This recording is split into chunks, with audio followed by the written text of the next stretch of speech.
reverted back to the past, and they were pushing the limits and recreating what history portrayed them to be. And if they were going to start somewhere, why not air it out the dirty laundry of the past? This was the 70s and early 80s. We felt emotional. We felt emotional when we were watching wrestling. Life was emotional back then. It was the Vietnam War and the Cold War. People were viewing TV, watching their children being sent home in body bags. I need to say, there are soldiers that still haven't recovered from that war. I know I should discuss about the production, but I need to discuss what I was going what was going on in the world and how we viewed it, because our perspectives were going to change. In wrestling, all the wrestling promoters then were white, and unfortunately, that was the perspective of the world back then. Wrestling hadn't come that far, but they did it in a way that there wouldn't be any riots. Wrestling fans came very close to rioting several times throughout their history. There was when Sergeant Slaughter became an Iraqi sympathizer. There was a time where Hulk Hogan turned his back on the people and sold out to become Hollywood Hogan. There was Muhammad Hassan, an Italian wrestler portrayed as someone intended to favor 9/11. They stripped the gimmick after it was hitting close to home, and it was going to start a riot. I'm going to skip a little bit about this. It's a little controversial, and I'm not going to discuss it on the podcast, but I'm going to skip ahead. You get the idea. I believe wrestling in the 70s changed the way we look at our society. Many of them went through bloody battles such as Dusty Rhodes or Harley Race. I don't know much about wrestling in the 70s, but I do know race wars were prevalent in wrestling, and they played up to the stereotypes. Even in commentary in the 1980s, there was racist commentary. This was the way of the world back then, and it was going to change for the better. Nowadays, the man who made wrestling famous, such as Hulk Hogan, can be punished for his comments. This is how the world has changed. Now, let me discuss the production of the 1970s and the beginning of the 80s. That was the evolution of the squared circle, the production of professional wrestling.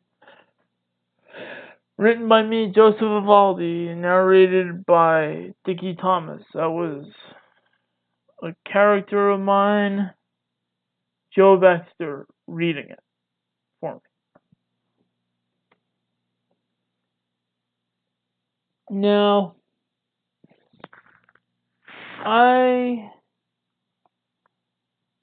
am going to do another segment for you.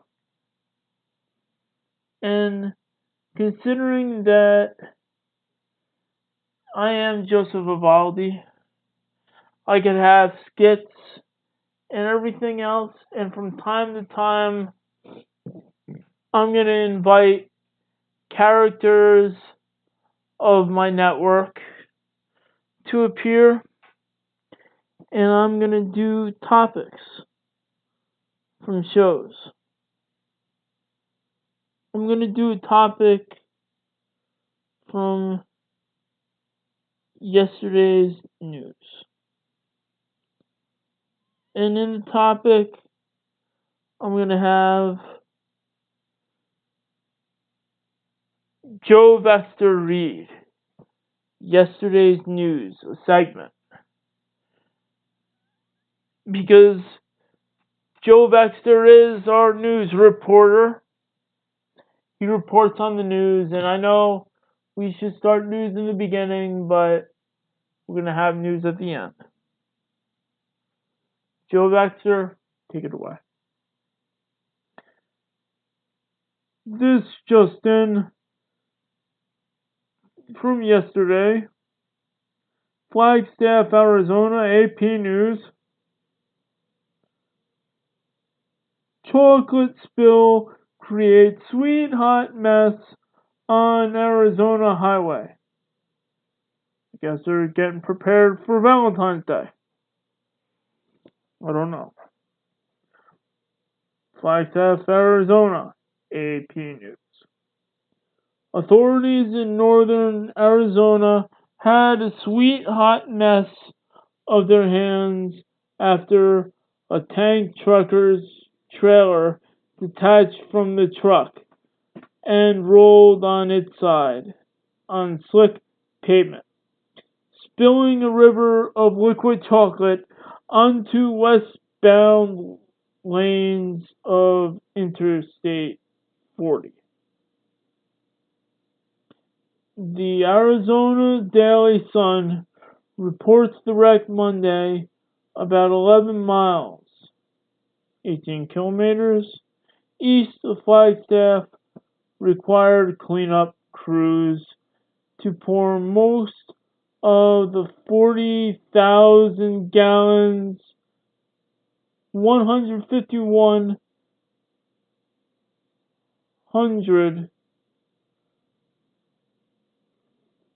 412,000 liters of chocolate into the highway median to lighten the damaged tanker so it could be towed away. Chocolate was liquid because it was being stored in the tanker at 120 degrees, 49 Celsius. State Department of Public Safety spokesman Bart Graves says there were no injuries. The driver was not cited. Well, let me just say this. When a tank goes on the ground, causes a mess, there is loss of chocolate. That means there's loss of chocolate. That means there's less chocolate to get out there for the people to buy. And needless to say, it is Valentine's Day coming up. So, on this aspect, I feel bad for the driver who got in an accident. I feel bad for the town of Arizona that is experiencing this loss. I feel bad for the cleanup crew. And I feel bad for those people that won't receive their fix of chocolate because the chocolate won't be there. Needless to say, they did their best with the cleanup and no one was cited. But just irony. Makes you think Valentine's Day is a few days away. And we prepare well in advance for the calamities such tanker going down. That was a clip. Yesterday's news. With Joe Baxter. Thank you, Joe Baxter. And thank you for reading on the news and the format that was read in the book. We're at that time where we're going to plug away. And I am going to do plugs right now.